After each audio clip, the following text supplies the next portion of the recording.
Assalamualaikum warahmatullahi wabarakatuh. Halo sahabat semua, selamat datang di Simpul Kehidupan. Di video kali ini, saya akan membahas tentang Undang-Undang Nomor 7 Tahun 2017 tentang pemilihan umum dan bagaimana kita sebagai umat Islam bisa mengambil hikmah dan pelajaran dari undang-undang ini. Apa isi dari Undang-Undang Nomor 7 Tahun 2017? Undang-Undang Nomor 7 Tahun 2017 adalah undang-undang yang mengatur tentang penyelenggaraan pemilihan umum untuk memilih presiden, wakil presiden, anggota DPR, DPD, dan anggota DPRD.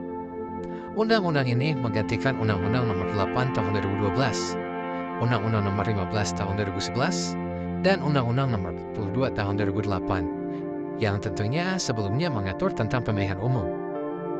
Undang-undang ini memiliki beberapa tujuan. Yang pertama, menjamin ketercapaiannya cita-cita dan tujuan nasional sebagaimana termaktub dalam pembukaan Undang-Undang Dasar 1945.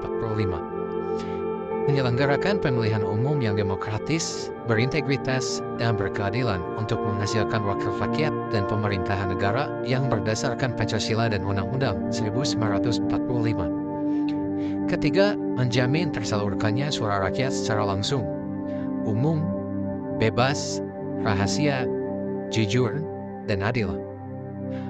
Keempat, meningkatkan kualitas penyelenggaraan pemilihan umum yang efektif dan efisien.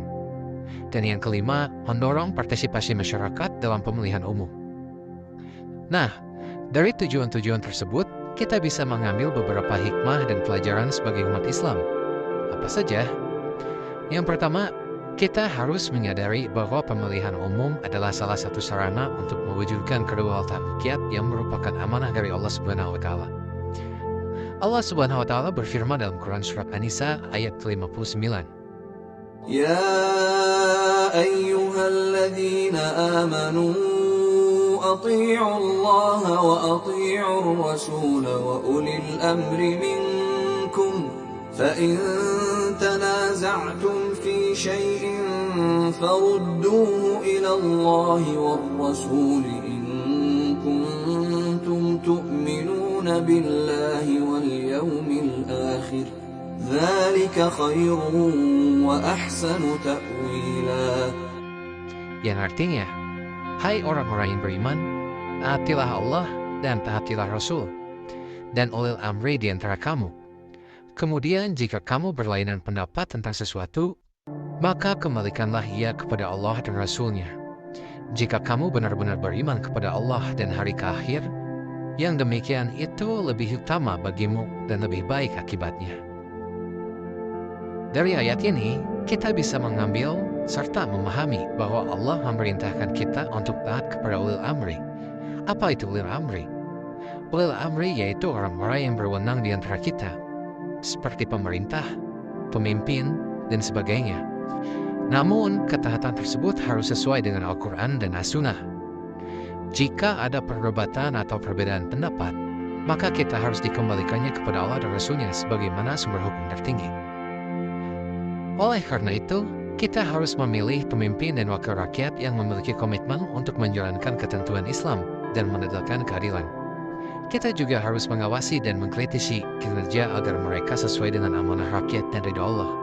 Kedua, kita harus menghargai hakikat demokrasi yang berarti pemerintah dari rakyat, oleh rakyat, dan untuk rakyat.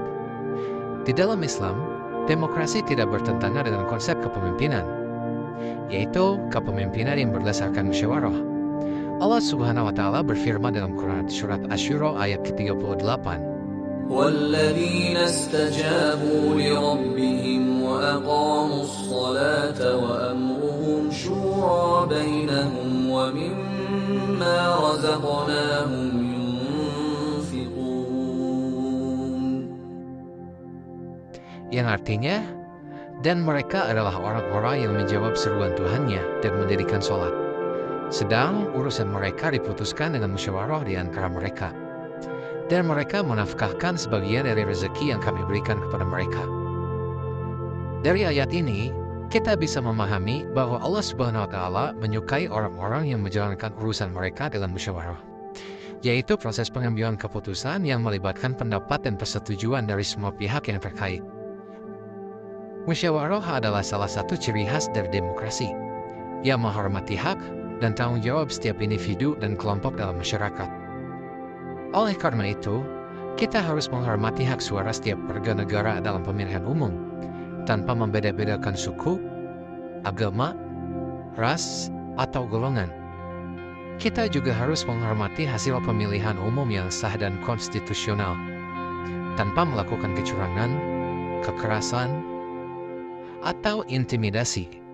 Kita juga harus menghormati perbedaan pendapat dan sikap politik, tanpa saling bermusuhan, mencela, atau memfitnah. Ketiga, kita harus menyadari bahwa pemilihan umum adalah salah satu bentuk ibadah kepada Allah Subhanahu wa Ta'ala. Ibadah itu tidak hanya sebatas pada ritual-ritual seperti sholat, puasa, zakat, dan ibadah haji, tetapi juga mencakup segala aktivitas yang dilakukan dengan niat karena Allah. Rasulullah Shallallahu Alaihi Wasallam bersabda, "Sesungguhnya setiap amal itu tergantung pada niatnya, dan sesungguhnya setiap orang akan mendapatkan sesuai dengan apa yang dia niatkan." Hadis riwayat Bukhari dan Muslim. Dari hadis ini, kita bisa memahami bahwa niat adalah kunci dari setiap amal. Jika kita berniat karena Allah, maka amal kita akan menjadi ibadah yang diterima dan dibalas olehnya. Jika kita berniat karena selain Allah, maka amal kita akan menjadi sia-sia dan tidak ada nilainya di sisi Allah. Oleh karena itu, kita harus meniatkan pemilihan umum sebagai ibadah karena Allah, bukan karena kepentingan duniawi seperti uang, jabatan, popularitas, atau kekuasaan.